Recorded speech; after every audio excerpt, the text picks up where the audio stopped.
Okay, so here is the part, lessons learned in our nation's capital and global governance. This again was posted on Huffington Post in 2015, spring 2015. A few months after Ronald Reagan entered office as President of the United States for his first term, I started my first job as an intern on Capitol Hill. While I eventually abandoned a career path in the political arena, I never forgot the important lessons I learned from my boss, Patsy Guyers, executive assistant to former Senator J. Bennett Johnston from Louisiana, Democrat. What I learned from Patsy was not only the importance of and how to structure a well-functioning administrative workflow and organizational system, but also the necessity for teamwork and a hands-on, fair but firm managerial approach in achieving one's goals and objectives. Circumstances of my life in the 80s were as turbulent and chaotic as they have been in the past decade. So the examples and lessons Patsy gave to me were of great significance and a rock of stability and sanity in a time where my life desperately needed it. Recently, on the internet, I found a letter from Senator Johnston where he paid tribute to Patsy Guyers. His words mimicked my sentiments exactly.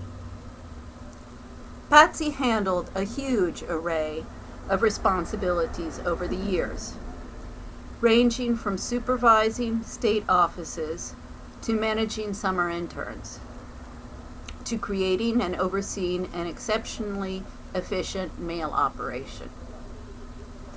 But if Patsy should be singled out for anything, it is her management of and deep personal commitment to a casework operation that is unmatched in the volume and quality of service it has rendered to countless thousands of Louisianans in need. I am very proud of the aid my office has given over the years to people who had nowhere else to turn.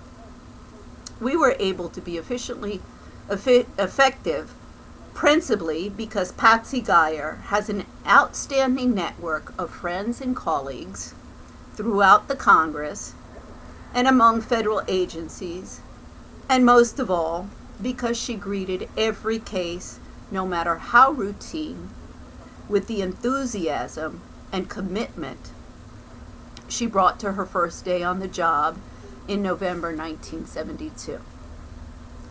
Whether the challenge was to bring home from Abu Dhabi a tragically injured Louisiana businessman, locate a missing child in a Rwanda refugee camp, or organize a food airlift to Cambodia, we always knew Patsy would have the ingenuity and contacts to start the process, and the absolutely iron-willed determination and dedication to see it through to completion. I have never known a more selfless and giving individual. No other words could more perfectly describe the person I knew and admired. Patsy, through her action, not words, showed me to what extent getting the job done necessitates dedication, perseverance, networking, and absolute iron-willed determination that won't bend even when faced with the most obstinate federal bureaucrats that the U.S. can conjure up, or anywhere else in the world. And my message for the give me the runaround State Department officials that I have been writing to for the past 8 years is that I was taught by Patsy Guyers.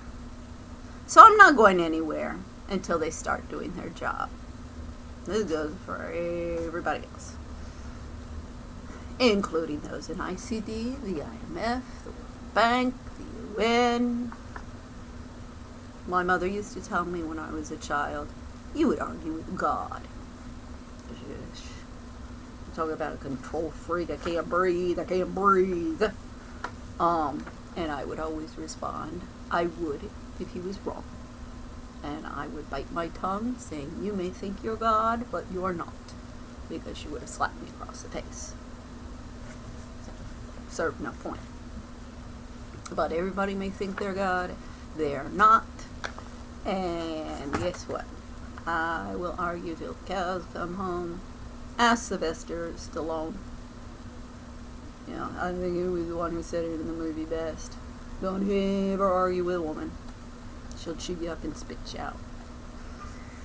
So, unfortunately, the vital importance and role that the administrative function plays within an organization has been lost in the past decades. Masters and doctorates are as common now as high school diplomas once were, with too many people forgetting the importance of street smarts and common sense in actually getting things accomplished. In fact, much of the elevated level of negligence in the modern world, see my blog, The 70-90 Rule and the Principle of Due Diligence, is due to a dearth of qualified administrative personnel within the labor force, coupled by too many chefs spoil the soup syndrome at all levels of management. Everybody wants to be chef, everybody wants to be chief, but nobody wants to take charge and nobody wants to assume responsibility for anything. Not only is the feminist movement stalled, everyone seems to be stalled these days for the simple reason no one will take action. Everyone is so busy chasing their tails in speech after speech, conference after conference, and meeting after meeting that no one is minding the store. Never before has mankind possessed so many extremely highly educated populations and workforces, extraordinary technological capabilities, and a multitude of research and information in all of the physical and social sciences. However, we still find ourselves at the crossroads of humanity because of rampant greed, immorality, and apathy as much in the public sphere as the private sphere. The actions or inactions that we as a global community take in the coming decades will determine the survival or demise of the human race and this planet. With the present inertia amongst our leaders tipping the scales towards our demise. As Ian Gold stated in Divided Nations, Why Global Governance is Failing and What We Can Do About It. As we work on the many global challenges, we are struck by the need for global solutions. If there is any one thing that keeps us awake at night, it is the absence of global leadership and even awareness of the scale of the global challenges. Humanity is at a crossroads. This could be our best century ever as we find the means and collective will to overcome poverty, disease, and many of the other tribulations that remain endemic despite human progress. Or it could be our worst century. Fortunately, that's where we're headed. As systemic risks and the unintended consequences of technological progress and globalization overwhelm the gains and lead to devastating destruction. The outcome will depend on our collective ability to understand and take action to address key challenges.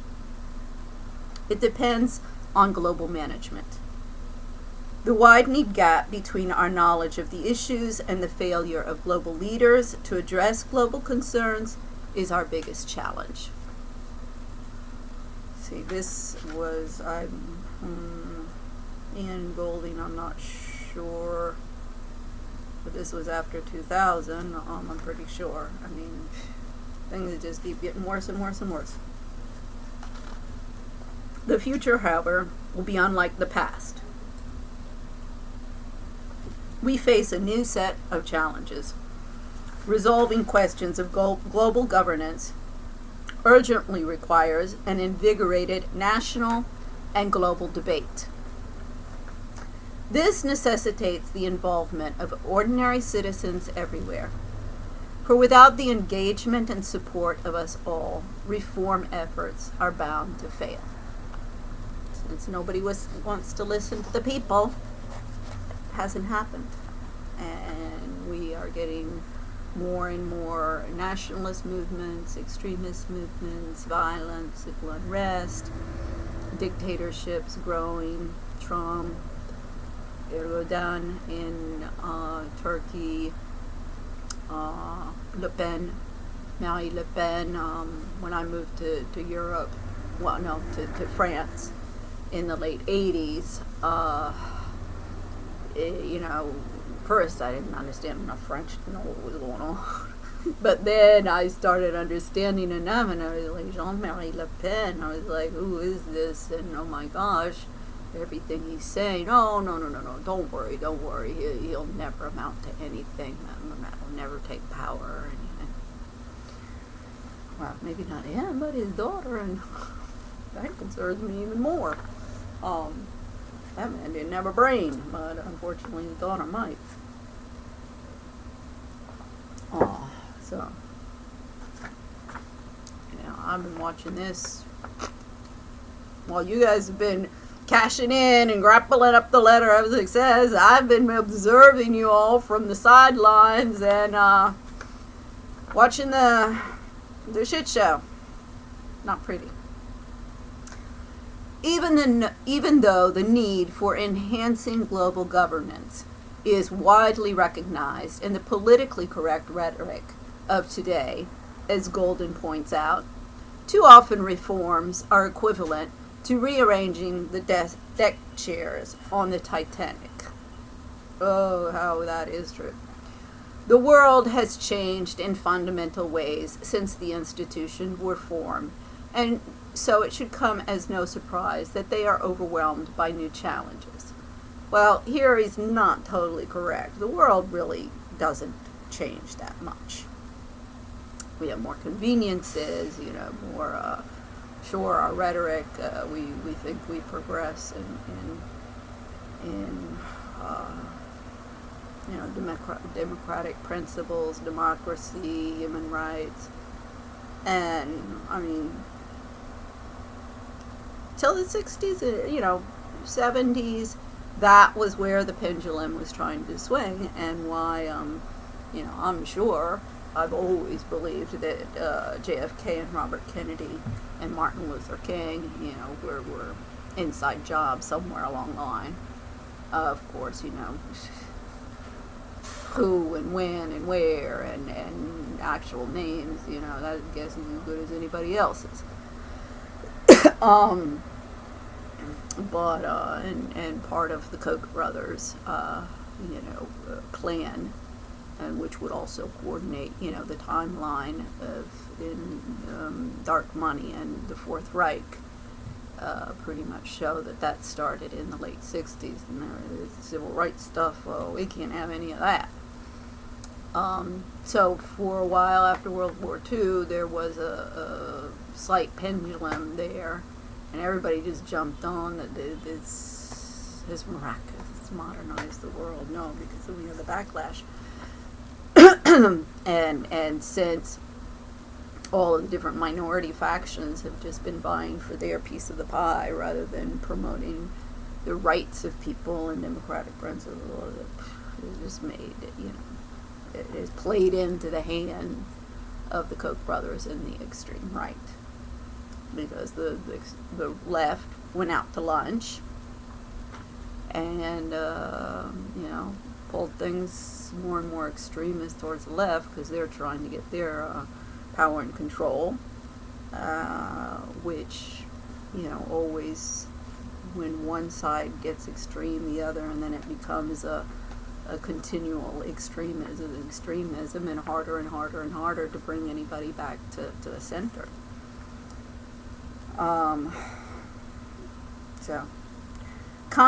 Concerted reform may, in some areas, close the governance gaps, but for the most part, the participants in these reform efforts include representatives of the governments who have resisted reform, and so significant reform is stymied. This is the IMF. I mean, you even see this. Michael Lewis, the author of the Big Short, he did a one-on-one interview with Christine Lagarde, and that was the annual meeting 2016, if I remember correctly. And you get on the podium, and she was like, do you want to ask me something or something like that? First he said, I never believed I would ever be up here, because his first interview after London School of Economics was with an IMF, very staunch German, and, very tunnel vision. And he said it took us about maybe 5 minutes for each of us to understand that I wasn't a good fit for this place. And he said, Christine Lagarde, he said, usually when they put women in positions of power, it's because they're looking for a fall guy. And, he's been watching. He's been on the sidelines as well. He's been in another VIP section than I have. But he's been watching. He's the one who's watching. And he said, when they're putting a woman into a place of power, it's coming for a fall. And she was very perplexed. And she said, well, when that happens, I'll come and ask you for some advice or something like that. She had no idea what he was talking about. I did. He did. I think a lot of people out there do and did. See, everybody. Oh, then when I saw, it was Larry Summers who was, introducing her. I think it was at Harvard. There was some speech. Yet another speech. I mean, of course you guys don't have anything. You don't have any time to do your job because you're too busy out there giving speeches.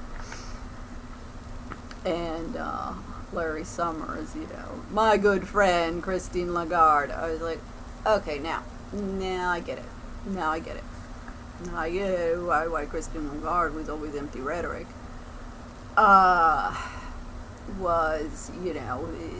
She's, and it makes sense the more and more I get into all of this. I mean, I saw that a long time ago. She was finance minister. There was the whole Bernard Tapie affair, and I always, kind of agreed with her on why she, took the deal, if you will, and just stopped with the litigation, because it's always death by litigation. But so she knows the game. Now, why didn't she do anything to clean it up? And, as director of, wasn't Baker McKenzie, why did she not clean up the sexual harassment and all the bullying problems there, just the same as the IMF? Instead, promote it. I mean, I show that with the ICD's respectful workplace bullying, with respectful workplace, the mandatory one that was over a 2-year period. I forget, I think one was 2012-13, the other 2014-15. By the Winters groups. First one, what was her name? Saint-Pauline. One of the Economist women, who walked out and her laughing, saying, what, was that to fill a quota? Oh my God, yeah, right? Ridiculous. But the second one, oh gosh, and that is included in the workplace bullying report that I submitted to the IMF HR, Plant and Kochar, et al. And I was so scandalized by that. I went to Elizabeth Lagrange and told Elizabeth, she was the domestic violence coordinator with the IMF World Bank. She knows about me from the time I was at the Family Association. And, my work, I'm out there. Don't tell me that she doesn't know anything about my work. Well, if she doesn't, then it shows how incompetent she is. So I went to her and I told her, my Lord, what they're promoting here, you need to go over and take this over to Mark Plant and go, they're promoting bullying over there. And trying to cover it up with some BS, training and other training. It's like with your secretaries. Only criticism I ever got was APR from Jorge Roldos saying that I didn't go to enough training programs. Like, that's a waste of taxpayers' money. Give me the cheat sheet. I'm an old lady, yeah. And all of these girls who have been in the workplace and they can't keep up with all of the technology. Well, if you guys had hired, 20, 30, 10 now, years ago, competent administrative people, competent people who weren't just interested in brown-nosing, and, through cronyism. I mean, I'd love to know how Elizabeth Elliot ever got that job. And Rosa Labarca, Jocelyn Manderhagen, she's in problems as well because she was at the French consulate before going with the IMF. I mean, you people are going to be held to account. You work for taxpayers, not for your to accumulate all of this wealth. So, if good governance is going to become an effective tool in facing global challenges, we must start looking towards implementation, and more implementation. But effective implementation by real live human beings who understand real live problems. What is needed is the hands-on, no-nonsense approach of Patsy Guyers. Someone who didn't gawk at any task and who was tireless and dedicated in moving mountains within the nightmare bureaucratic minefields of the American federal government. This is what America and the world needs: action and more action from someone with the moral integrity of Patsy Guyers. I'm saying, give me a 1,000 Patsy Guyers and I could clean up this city and get rid of all of these brown nosing. I mean, I remember Jocelyn even once told me, she started working for Ralph Shammy, and she told me that she admonished me that I had spoken to Ralph Shammy. He was her prize, and I wasn't even supposed to speak to the man. God, you people are really, it's all over the place in Washington. All over the frickin' place. That's why Trump got into power, as much as all of the PhDs and MBAs who are only interested in schmoozing and cruising and publishing their books and cashing in. I mean, you're setting the example from all of these support staff. You see it in the restaurants. It's the same thing. I mean, it's incredible. The waiters are complaining and complaining. But they won't do anything. They, of course, all come to me. And because they know I'm going to, eventually when we get to the end of the road, I will eventually, someday, there are enough people out there who are going to wake up and who do care that if their children, their wives and children and homes are raped and pillaged. Oh my gosh, Cleveland Park is right across Rock Creek Park from me in Mount Pleasant. Here we'll remain pretty calm. And all the homeless people know me, and I getting bored and I need to cook, and I have nobody to cook for, so I made some cinnamon rolls and put those out, and it took them out. We're right near the main drive in Mount Pleasant. I mean, literally, the house is the first one there, so it's right at the corner. So I put a big sign, free cinnamon rolls.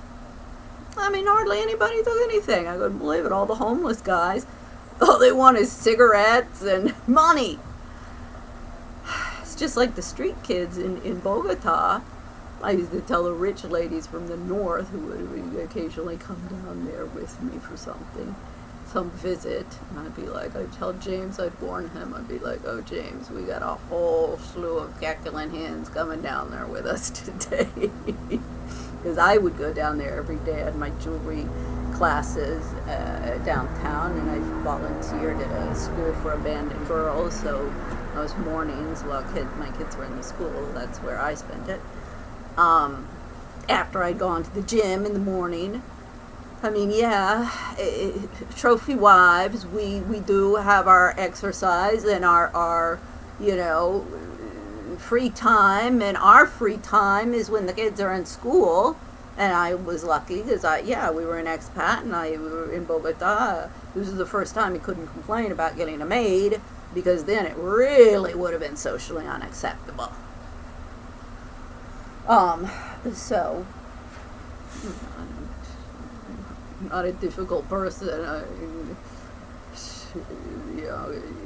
I need my kitchens and my bathrooms clean, but, little dust never killed anybody. I mean, not like here for 10 years. Once a month is fine. So,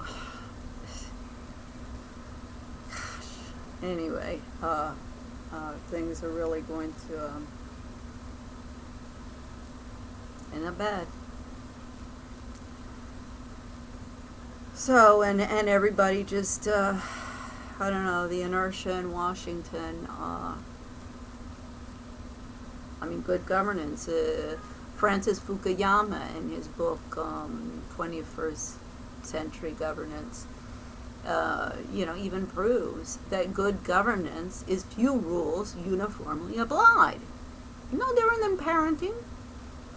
My kids and everybody, that I would have my children taken away from me. My family, my mother loved that. It made me, she could spread all sorts of rumors about me. I can't wait to hear all of the different things, particularly through my cousin, the dumb blonde Baptist Republican extremist, who came all the way up here to Washington in 2016 when I'm campaigning for Hillary Clinton, to tell me what would Jesus think if he knew what you were doing. No, we all had a good laugh out of that one, my siblings and I. And I responded, I said, hey, give me a high five. This is what you guys are dealing with out there. So literally, I was the Antichrist. I heard some gentleman here told me, some philosopher, I can't remember what the name of the person was, said that the narcissists are the Antichrist. And I was like, I think that might be actually it. So the narcissists are the Antichrist. Then the NGOs and everything there's supposed to be some like false prophets and stuff in there. Well, I guess we're getting there. I'm a real scientist, but I have to say, as any scientist, we don't, like atoms, you can't see, all sorts of things that we can't actually see and touch and feel that exist that we can't really explain until we can explain them. But, so anyway, so this, I guess, the international development community are the false prophets out there.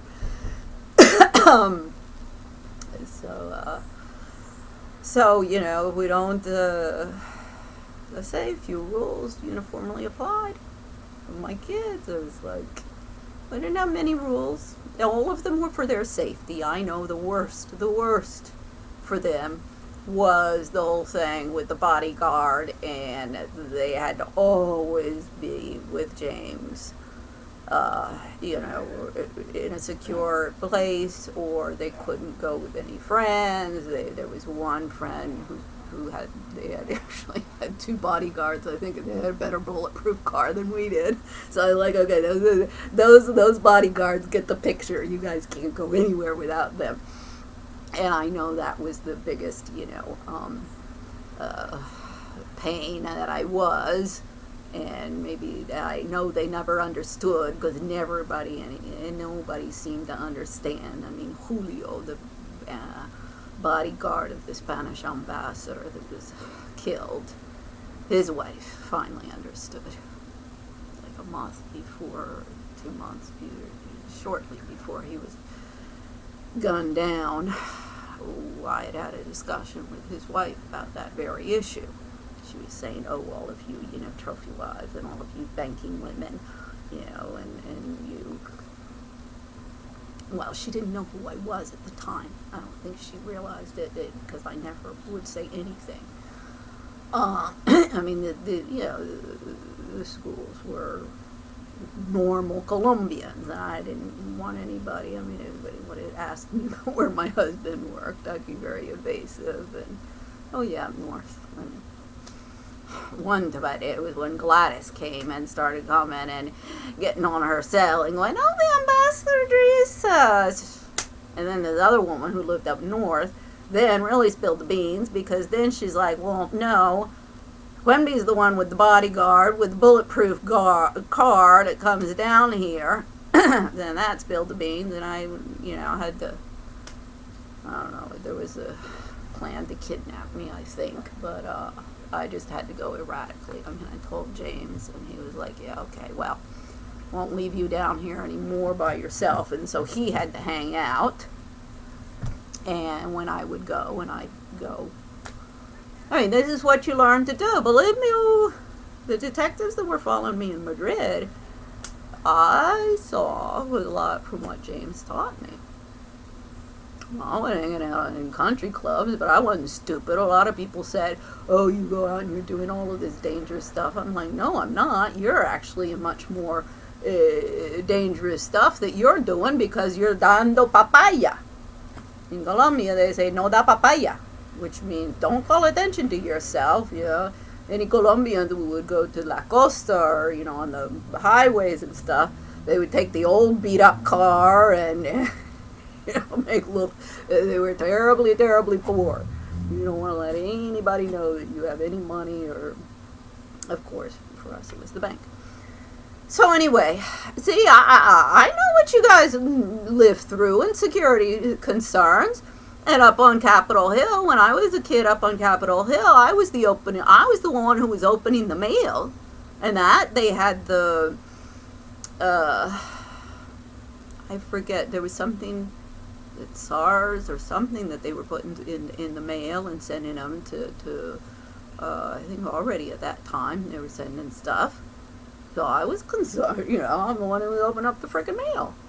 I was concerned, oh God, one time we got a letter, because Patsy, everything was opened, and this is the thing, nobody answered in mail anymore. Patsy, everything was read and answered. The case, the legislative stuff, I mean, yeah, it was the form letter. But those cases that we was talking about, yeah, I'm the one who used to go and pull. I mean, sometimes I would have to go back for years and go up to the archives and pull all of that information for her. That's why, I mean, I know from her the importance of meticulous documentation, organization of that documentation. You got to be able to, even if you go back 10 years, you got to be able to get that stuff. And okay, what happened, because, even the most person with the best memory in the world won't remember everything. And you got the documentation. I mean, the Germans, this was one of the forte of the Germans, they they kept their trains running on time, and they kept their paperwork.